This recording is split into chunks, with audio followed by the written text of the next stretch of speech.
అదేవిధంగా హరీష్ రావు గారు ఈరోజు మాట్లాడుతూ ఇంకొక దొంగ డిక్లరేషన్ ఇచ్చారు, మరో పాత డిక్లరేషన్ దిక్కు లేదు, కొత్త డిక్లరేషన్ ఇచ్చారు, పాత డిక్లరేషన్ లేదు, ఇప్పుడు గిరిజన డిక్లరేషన్ ఇచ్చారు అని సన్నాసి మాటలు మాట్లాడుతున్నాడు. హరీష్ రావు గారు ఈ 16 నెలల కాంగ్రెస్ పార్టీ ప్రజాపాలనలో మా రేవంత్ రెడ్డి గారు ముఖ్యమంత్రి గారి అధికారం చేపట్టిన 16 నెలల కాలంలో మేము చేసిన ప్రతి డిక్లరేషన్ని ఈ తెలంగాణ ప్రజలు ఫలాలు చూస్తున్నారు. రైతు డిక్లరేషన్లో 60,000 కోట్ల రూపాయలు ఈరోజు రైతులకు లబ్ధి చేకూరే విధంగా 21,000 కోట్ల పైసలకు రుణమాఫీ చేసి రైతు బంధు అందించి అనేక విధాలుగా సన్న బియ్యం దగ్గర నుంచి రైతులకు సంక్షేమం కోసం ఈ ప్రభుత్వం 60,000 కోట్లు ఖర్చు పెట్టింది. బీసీ డిక్లరేషన్ చేశాం, బీసీ కులగణన చేశాం, బీసీ కమిషన్ ఏర్పాటు చేశాం. ఈరోజు బీసీ కులగణన దేశవ్యాప్తంగా ఆదర్శంగా ఉంది. యువత డిక్లరేషన్ చేశాం, యువ వికాసం పథకం పెట్టాం. ఈరోజు యువ వికాసం పథకం కోసం రాష్ట్ర వ్యాప్తంగా 16 లక్షల పైచిలకు మంది అప్లికేషన్లు పెట్టుకున్నారు. SC, ST, BC, OBC, minority అన్ని కమిషన్లని మీరు నిర్వీర్యం చేస్తే వాటిని మళ్ళీ ప్రారంభించి వారి చైర్మన్ల ద్వారా వారి సామాజిక వర్గాలకి వారిలో అర్హులైన వారికి మీలాగా రాజకీయాలు చేయకుండా రాజకీయాలకు అతీతంగా ప్రతి లబ్ధిదారుని చేకూర్చాలని లక్షల మందిని ఈరోజు 6,000 కోట్లతో ఈ సంవత్సరంలో యువ వికాస పథకం ప్రవేశపెడుతున్నాము. నిన్న గిరిజన డిక్లేర్ చేస్తే దాదాపు 12,000 కోట్ల పైచిలకు 12,000 కోట్ల పైచిలకు 2,70,000 మంది పైచిలకు రైతులు లబ్ధి చేకూరే విధంగా గిరిజన డిక్లరేషన్ గిరిజన పథకం ప్రవేశపెట్టాము. గిరిజన సమస్యలు తీరుస్తామని, ఎస్టీ ఎస్సీ సమస్యలు తీరుస్తామని 10 సంవత్సరాలు మీరు మోసం చేశారు కదా. మీకు ఎక్కడ సిగ్గు లేదు ఆ మాట మాట్లాడడానికి. నిన్న మొన్న బావమరుదు ఇద్దరు గంట ఇంట్లో కూర్చొని గంటలు మాట్లాడుకొని దోచుకుంది ఎట్లా దాచుకుందామా, ఈ దోచుకున్నది ఏ విధంగా, ఆ డబ్బుతో ఏ విధంగా కాంగ్రెస్ ప్రభుత్వాన్ని కూలగొట్టాలా, ఏ విధంగా కాంగ్రెస్ ప్రభుత్వాన్ని ప్రజల్లో పలసం చేయాలా అని మీరు 2 గంటలు కూర్చొని చర్చించారు. మేము మిమ్మల్ని ఒకటే అడుగుతున్నాం సూటిగా, మీరు చేయాల్సింది ఈ పని కాదు. మీరు చర్చించాల్సింది, మీ నాయనతో మాట్లాడాల్సింది. మొన్న కవితమ్మ ఒక ప్రశ్న లేవనెత్తింది.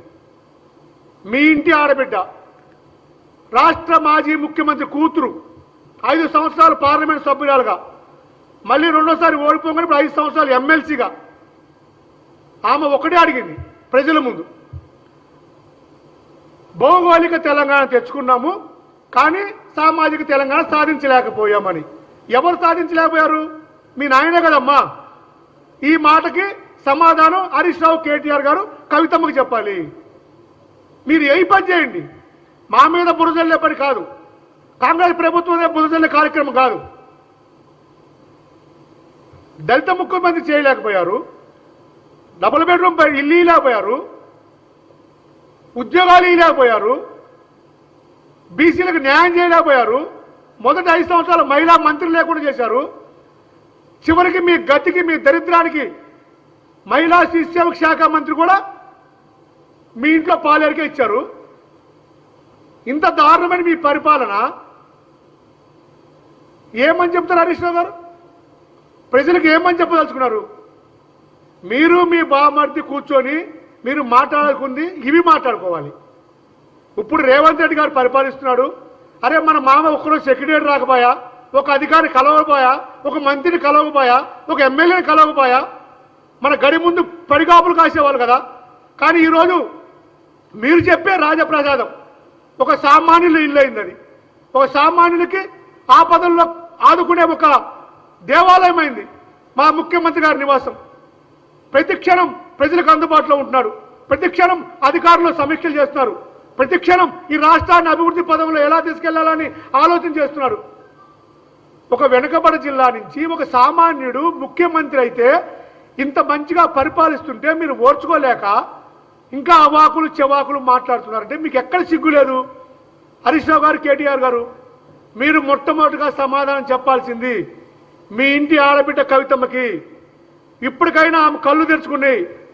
10 సంవత్సరాల తర్వాత అయినా సరే ఆమె బయటకు వచ్చి ఈరోజు బీసీ ఉద్యమం, పూలే గారి విగ్రహం కావాలి, సామాజిక తెలంగాణ కావాలి అని మాట్లాడుతుందంటే ఎవరి వల్ల?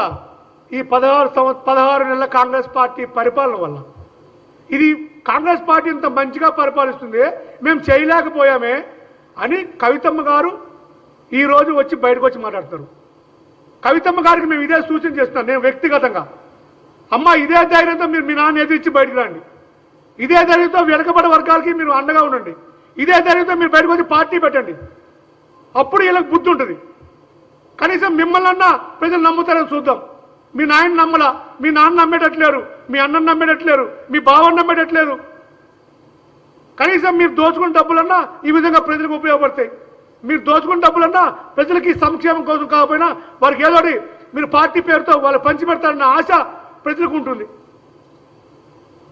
కాబట్టి హరీష్ రావు గారు, మీరు మాట్లాడే మాటలు అర్థరహితము, మీరు చేసే ఆరోపణలు అవివేకము. ఈరోజు రాష్ట్రంలో సువర్ణ పరిపాలన జరుగుతుంది, సువర్ణ అధ్యాయం ఇది. తెలంగాణ రాష్ట్ర చరిత్రలో ఒక సామాన్యుడు ఈ రాష్ట్ర ఆవిర్భావం తర్వాత 2వ ముఖ్యమంత్రిగా చరిత్ర సృష్టిస్తున్నాడు. అభివృద్ధి, సంక్షేమం, సమపాలన నడిపిస్తూ అన్ని వర్గాల ప్రజల మన్ననలు అందుకుంటూ ఈ రాష్ట్రాన్ని సర్వతోముఖాభివృద్ధి చెంది దేశంలోని నెంబర్ 1 రాష్ట్రంగా నిలబెడుతున్నాడు. ఇది చూసి మీరు తట్టుకోలేకపోతున్నారు, కడుపు మంటతో ఓర్చుకోలేకపోతున్నారు. మీరు ఇలాంటి సమావేశాలు ఎన్ని పెట్టుకున్నా, ఎన్ని మాట్లాడినా, ఎన్ని అవాకులు చెవాకులు పేలినా, మీ అక్రమ సంపాదనతో ఎన్ని యూట్యూబ్ ఛానల్లో మా గురించి చెడు ప్రచారం చేసినా ప్రజలు నమ్మరు. ప్రజల పూర్తి విశ్వాసం ముఖ్యమంత్రి గారి మీద ఉంది, ముఖ్యమంత్రి గారి పరిపాలన మీద ఉంది. వాళ్ళు ముఖ్యమంత్రి గారి పరిపాలన చాలా ప్రత్యక్షంగా దగ్గరగా చూస్తున్నారు, అన్ని రకాల లబ్ధి పొందుతున్నారు, అభివృద్ధి ఫలాలు వాళ్ళు దగ్గరగా చూస్తున్నారు. కాబట్టి హరీష్ రావు గారి వ్యాఖ్యలు తీవ్ర స్థాయిలో కాంగ్రెస్ పార్టీ ఖండిస్తుంది. ఇలాంటి వ్యాఖ్యలు ప్రజలు నమ్మరు అని మరోసారి తెలియజేస్తున్నాము. విదేశాల్లో ఉన్నత విద్యను చదువుకోవాలని అనుకుంటున్నారా? అయితే వెంటనే ఫ్లైగ్రాడ్ ఓవర్సీస్ ఎడ్యుకేషన్ కన్సల్టెన్సీని సంప్రదించండి. మీ విదేశీ కలలను సాకారం చేసుకోండి. ఫ్లైగ్రాడ్